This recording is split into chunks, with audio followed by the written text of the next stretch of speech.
नमस्कार, उत्तराखंड एक्सप्रेस आप देख रहे हैं। आपके साथ मैं हूं कंचन डोगरा नेगी। रविवार का दिन है, बहुत सी खबरें हम आप तक पहुंचाने वाले हैं, तो आइए शुरुआत करते हैं खबरों की। और बड़ी खबर देहरादून से आ रही है, जहां पर लगातार बारिश आ रही है।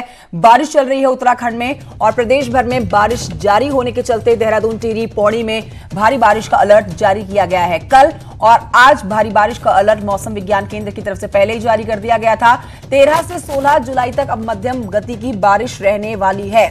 प्रदेशवासियों की हालत खराब, क्योंकि कई जगहों से लैंडस्लाइड, भूस्खलन, सड़क मार्ग का टूटना, गांव के तक पहुंचने वाली सड़क मार्ग का टूट जाना, इस तरह की परेशानियों से प्रदेशवासियों को दो दो चार होना पड़ रहा है। नाले नदियां उफान पर हैं, जनजीवन पूरी तरह से अस्त व्यस्त। प्रशासन मुस्तैद, आपदा प्रबंधन टीमें भी मुस्तैद पूरी तरह से। तो कई ऐसे जिले जहां पर भारी से भारी, हैवी से हैवी रेनफॉल का अलर्ट जारी किया गया है और लोगों से अपील की गई है कि जब तक कुछ बहुत ही महत्वपूर्ण काम ना हो बाहर निकलने का, तब तक बाहर ना निकला जाए। ज्यादा जानकारी लेते हैं मेरे सहयोगी सुनील नप्रभात से। देहरादून से हमारे साथ लाइव मौजूद है सुनील नप्रभात। कल और आज का दिन जब भारी से भारी बारिश का अलर्ट जारी किया गया था, आप देहरादून में इस समय कहां मौजूद है? मौसम कैसा बना हुआ है और क्या लग रहा है, भारी बारिश आज भी आने वाली है?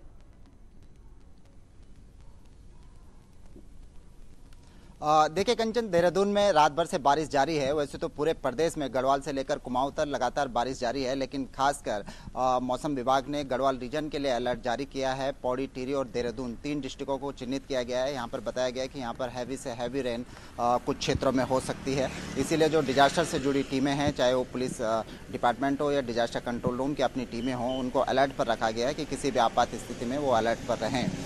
मौसम विभाग ने 16 जुलाई तक के लिए अभी अलर्ट जारी किया है। हालांकि 13 जुलाई के बाद मौसम विभाग ने कहा है कि बारिश की तेज़ी में कुछ कमी आएगी, लेकिन पूरे प्रदेश भर में मध्यम गति की बारिश देखने को मिल सकती है। लगातार जो बारिश हो रही है कंचन, उससे प्रदेश में आज की डेट पर भी करीब 123 के आसपास जो मोटर मार्ग हैं वो बंद हो गए हैं। कहीं मलबा आया है तो कहीं लैंडस्लाइड हुआ है और इसके चलते जो तमाम जो संपर्क मार्ग हैं वो भी बाधित हो गए हैं। तो जो ग्रामीण क्षेत्रों में खासकर जो जनजीवन है, सड़क मार्गों के बंद होने से वो अस्त व्यस्त हो गया है बारिश से। ठीक है सुनील नप्रभात, हम तस्वीरें अपने दर्शकों को लगातार दिखा रहे हैं। बीते कुछ दिनों से हर अपडेट पहुंचा रहे हैं कि लगातार बारिश हो रही है, हैवी टू हैवी रेनफॉल का अलर्ट जारी किया गया है। लेकिन इन सबके बीच में जहां पर आपदा प्रबंधन टीमें मुस्तैद हैं, एसडीआरएफ की टीम मुस्तैद है, प्रशासन पूरी तरह से मुस्तैद है, लेकिन सबसे अहम जो रोल अदा करेगी वो प्रदेश की जनता अदा करेगी, जिनसे अपील की गई है कि जब तक बहुत ही महत्वपूर्ण काम ना हो तब तक घरों से बाहर ना निकला जाए।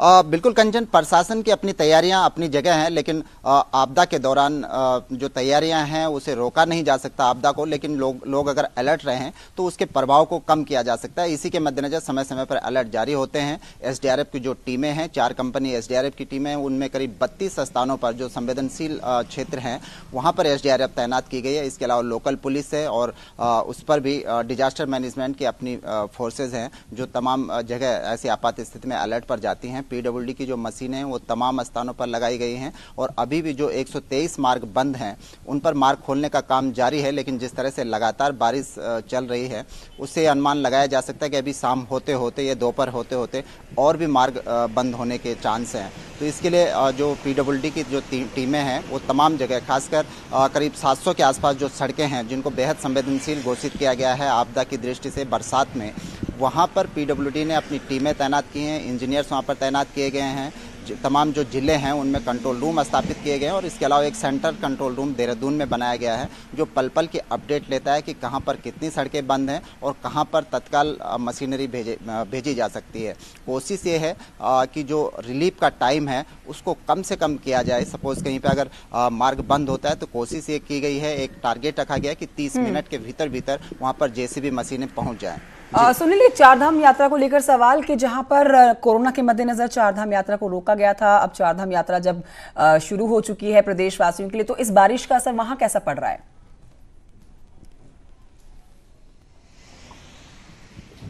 देखिए, सबसे ज़्यादा जो इम्पैक्ट है बारिश का वो चारधाम से जुड़े मार्गों पर ही है, क्योंकि चारधाम को जाने वाली जो भी सड़कें हैं उन पर लगातार काम भी चल रहा है चौड़ीकरण का। और यहीं पर हम देख रहे हैं कि पिछले 2 हफ्तों में 3 बड़ी दुर्घटनाएं हो चुकी हैं जब वहां पर चलते वाहन मलबे की चपेट में आ गए। हालांकि इस दौरान जानमाल का नुकसान नहीं हुआ, लेकिन ये खतरा चारों धामों में जो सड़कें जाती हैं, चाहे वो गंगोत्री यमुनोत्री हो, बद्रीनाथ केदारनाथ को हो, उन चारों धामों की जाने वाली सड़कों पर बना हुआ है। लगातार यहाँ पर जो पहाड़ कटान के चलते लगातार लैंडस्लाइड की घटनाएं सामने आ रही हैं, लगातार भूस्खलन की घटनाएं सामने आ रही हैं। तो चारधाम यात्रियों के लिए अलर्ट ऑलरेडी जारी होता है कि वो जब भी चारधाम यात्रा पर जाएं तो मौसम का रुख देखकर जाएं, मौसम विभाग का जो अलर्ट है उसको देखकर जाएं, और खासकर उन स्थानों पर अलर्ट रहें जहां पर लैंडस्लाइड हो सकता है। चारों धामों पर जो भी मार्ग हैं, जहां पर भी संवेदनशील स्थितियां हैं, वहां पर बोर्ड लगाए गए हैं कि यात्री यहां पर देखकर जाएं। खासकर इस बरसात के मद्देनजर अक्सर प्रशासन की एक एडवाइजरी बिल्कुल सुनील प्रभात, आप नजर बनाए रखिए, साथ ही अपना ध्यान भी रखिए, जहां कहीं बहुत तेज बारिश हो वहां पर जाने से बचें। शुक्रिया आपका फिलहाल जानकारी के लिए। बढ़ेंगे आगे और प्रदेश की कोरोना अपडेट आप तक पहुंचाएंगे,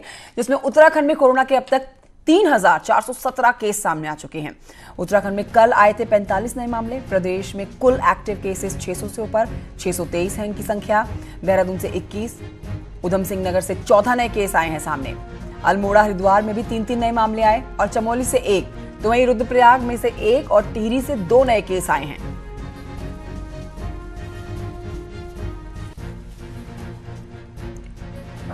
बड़ी खबर आ रही है हल्द्वानी से, जहां पर कोरोना मरीज की मौत हो गई है। काठगोदाम निवासी 54 साल के व्यक्ति की हुई है मौत। सुशीला तिवारी अस्पताल में भर्ती था मरीज, और 5 जुलाई से अस्पताल में भर्ती था ये मरीज। कई तरह की बीमारियों से ग्रसित था।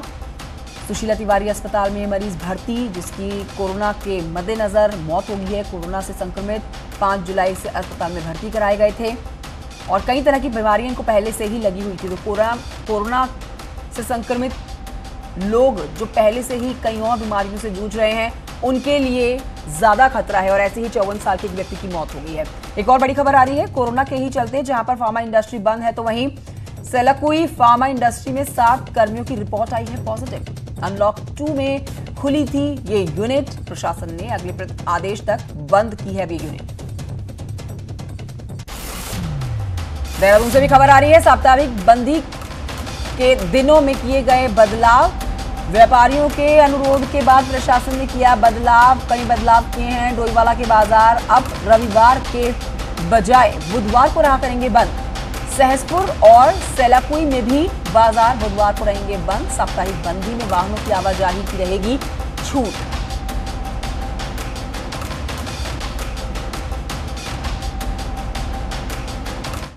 बढ़ते हैं आगे। मंदिरों पर सरकारी नियंत्रण के कानून पर उत्तराखंड सरकार अब अपनों से ही घिर गई है।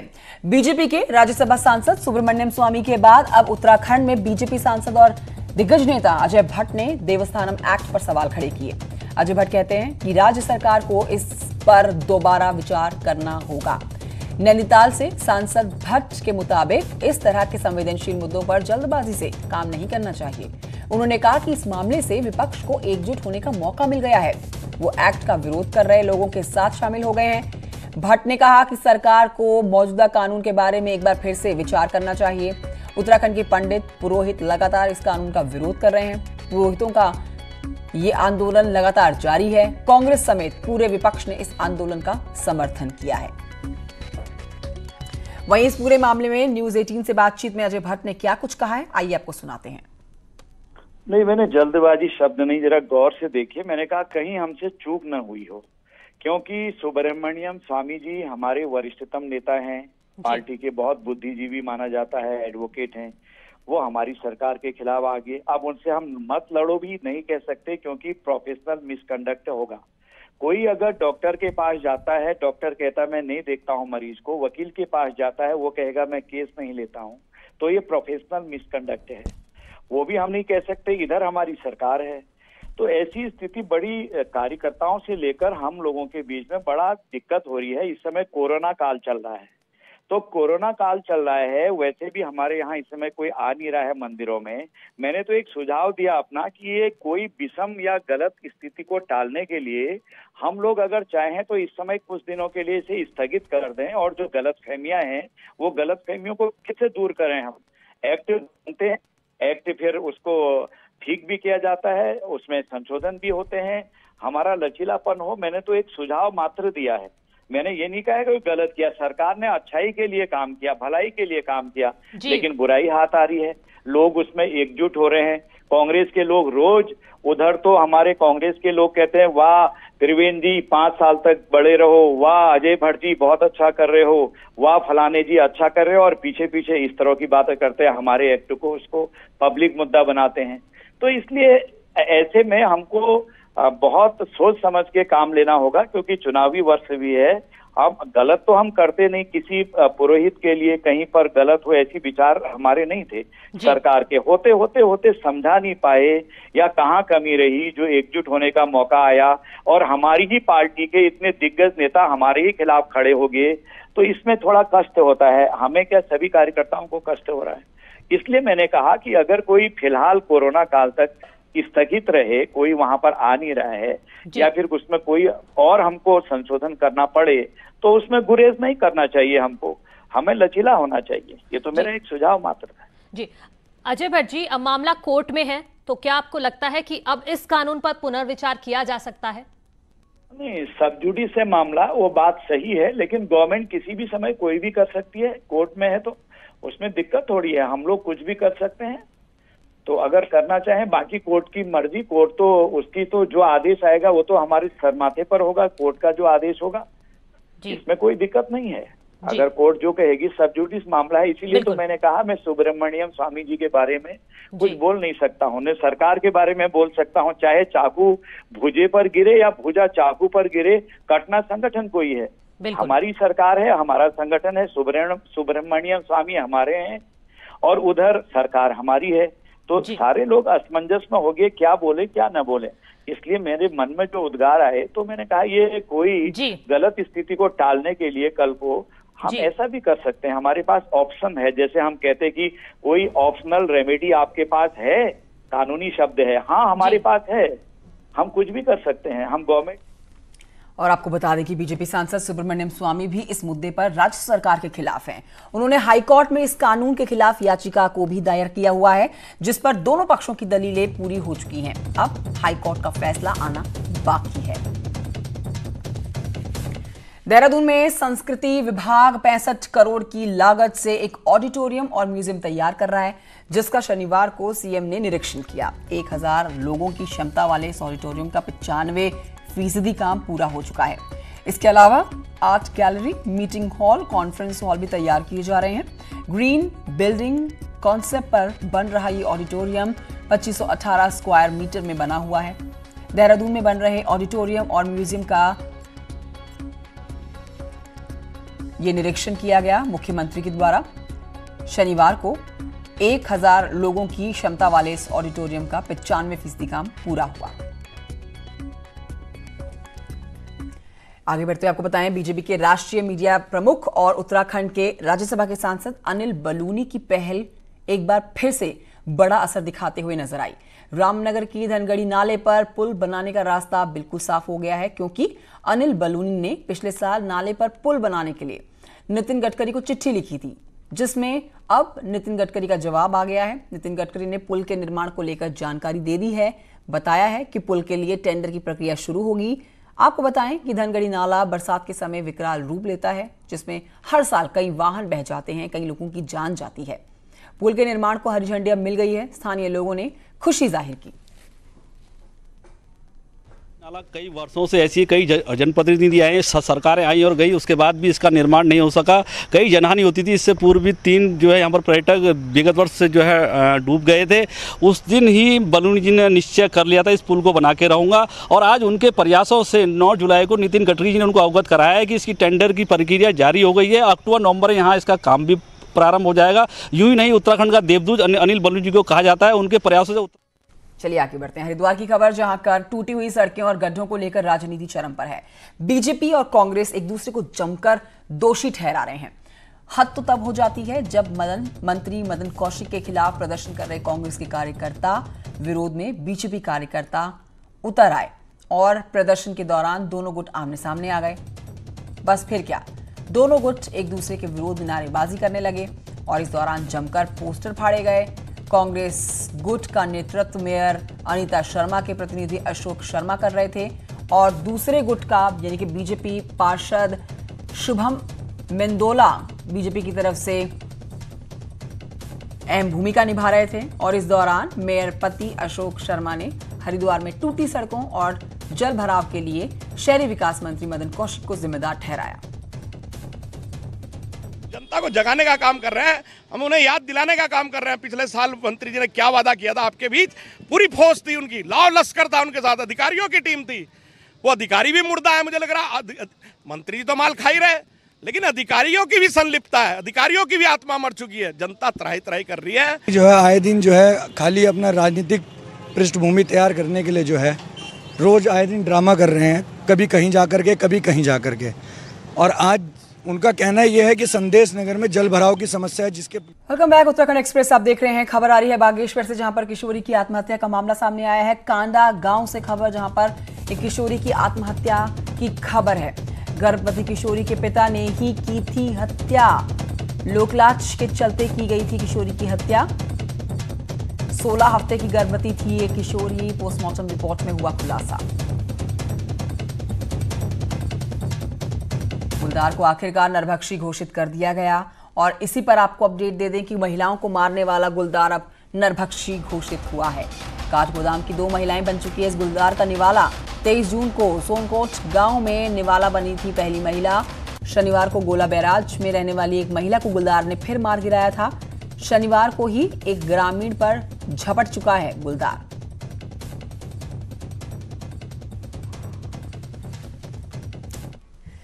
तो गुलदार की समस्या हमेशा से पहाड़ों में रही है और लगातार गुलदार इंसानों पर हमला करते रहे हैं। आपको हम दिखा रहे हैं इस समय 3 तस्वीरें। चमोली की पहली तस्वीर, जहां पर एक आदमखोर गुलदार का खात्मा कर दिया जाता है और उसके बाद जिसने 2 लोगों की जान ली, ऐसा बताया जाता है, जिसके बाद इस चमोली में गुलदार को मार गिराया गया। अल्मोड़ा की दूसरी तस्वीर, जहां पर भी गुलदार का आतंक देखा गया और 3 दिन में 2 लोगों को इसने अपना शिकार बनाया और इसके बाद गुलदार को आदमखोर घोषित कर दिया गया। वहीं गुलदार को मारने के लिए 2 शिकारी को तैनात किया गया है। वन विभाग की 3 टीमें लगातार गश्त कर रही हैं। और अब जो तीसरी तस्वीर आपके टेलीविजन स्क्रीन पर है, जहां पर 20 दिन के भीतर गुलदार ने 2 महिलाओं को अपना शिकार बनाया, यह हल्द्वानी की तस्वीर है। अब इस गुलदार को भी नरभक्षी घोषित कर दिया गया है। हल्द्वानी के वनभूलपुरा इलाके में पुलिस ने 2 बदमाशों को गिरफ्तार किया है। गिरफ्तार किए गए नाजिम और सुलेमान यूपी के रामपुर के रहने वाले हैं। दोनों के पास से पुलिस ने 2 तमंचे और कुछ कारतूस बरामद किए। साथ ही कुछ ट्रकों की नंबर प्लेट भी बरामद की गई है। देखिए, हमारे थाना बनभूलपुरा में एक मारपीट का एक केस छोटा सा आया था, जिससे हमने जो पीड़ित पक्ष था उससे जो पूछताछ करी तो उसने जो है 2 व्यक्तियों का नाम बताया। उन दोनों को जब पुलिस उनसे बुलाने गई, उनके पास गई, तो वहाँ जब तलाशी ली मौके पे, तो उनके पास से हमें 2 315 बोर के तमंचे मिले हैं, 6 कारतूस भी हैं, जिंदा कारतूस। और उनके जब घर की तलाशी ली, संदिग्ध चूँकि लग रहे थे बहुत ज़्यादा वो, तो उनके पास से हमें 10 टायरा गाड़ियों की चेसिस भी बरामद हुई हैं और जिसका कोई बहुत सही उत्तर उन्होंने अभी तक नहीं दिया है। हमने इसमें उचित धाराओं में मुकदमा दर्ज कर लिया है। इस बीच आपको कल की खबर बताएं, जहां हरिद्वार के लक्सर में अवैध खनन का माल समेत 5 ट्रैक्टर ट्रॉली को सीज कर दिया गया। मौके पर मौजूद अधिकारियों ने ट्रैक्टर चालक से खनन की अनुमति के बाबत कागज मांगे, जो वो दिखा नहीं पाया। और आपको बताएं कि बरसात के सीजन में खनन पर रोक लग जाती है, लेकिन हरिद्वार जिले में अभी चोरी छिपे खनन के मामले सामने लगातार आ रहे हैं।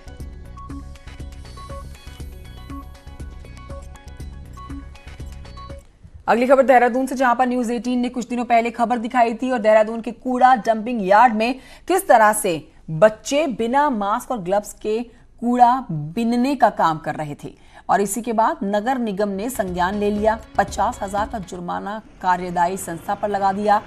लेकिन शनिवार को जब न्यूज 18 की टीम ने दोबारा से एक बार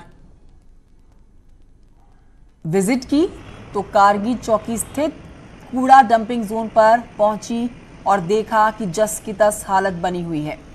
आज भी कूड़ा बिन रहे बच्चे बिना किसी मास्क और ग्लव्स के मिले, जबकि बच्चों से कूड़ा बिनवाना पहले ही अपराध की श्रेणी में आता है और अब कोरोना महामारी के दौरान कूड़ा बिनना, जो कि महामारी को फैला सकता है, वही मेयर सुनील उनियाल गामा ने खुद मौके पर जाकर कार्रवाई की बात कही है। टीम के द्वारा वहाँ सर्वे किया जाता है। जब भी इस किस्म की कार्रवाई होती है तो उनको दंडात्मक कार्रवाई भी की जाती है। आपके माध्यम से मेरे संज्ञान में आया, मैं भी उसको खुद जाके जो है देखूंगा। अगर ऐसा होगा तो जो कंपनी काम कर रही है उस पर जरूर कार्रवाई की जाएगी। नई टिहरी पहुंचे उत्तराखंड वन पंचायत सलाहकार परिषद के अध्यक्ष वीरेंद्र बिष्ट ने कांग्रेसी नेताओं पर हमला करते हुए कहा कि आपदा की इस घड़ी में कांग्रेसी नेताओं ने सिर्फ अपनी राजनीतिक रोटियां सेकने का ही काम किया। किसी भी कांग्रेसी नेता ने मजबूर लोगों की मदद नहीं की। बीजेपी सरकार द्वारा मजबूर लोगों की मदद की जा रही है तो ये सिर्फ बयानबाजी करते रहे। हमारी सरकार ने कोरोना की इस घड़ी में सभी लोगों की मदद के लिए हाथ आगे बढ़ाए और किसी को भूखे नहीं सोने दिया। कांग्रेस को आपदा की इस घड़ी में राजनीति से ऊपर उठकर आगे आना चाहिए। पहाड़ की जिंदगी की अब बात करते हैं। पहाड़ की जिंदगी कितनी कठिन होती है, आपको एक वीडियो दिखाने के जरिए हम बताने जा रहे हैं खबर। ये वीडियो आप देखिए। पिथौरागढ़ जिले की मुनस्यारी तहसील में पड़ने वाली सुरिंग गार्ड का ये वीडियो है। इस बरसाती नाले को पार करने के लिए हर साल 5 ग्राम सभाओं के लोग नदी पर लकड़ी का टेम्परेरी ब्रिज बनाते हैं जो लंबा साथ नहीं देता। इसी क्षेत्र में रहने वाले राकेश चिराल के मुताबिक नदी पर पुल 2013 की बाढ़ में बह गया था। जब से ही ग्रामीण ऐसे काम चलाते आए हैं। और यहां पर एक छोटी सी ब्रेक के लिए रुकना होगा। ब्रेक के उस पार खबरें देखिए उत्तर प्रदेश से।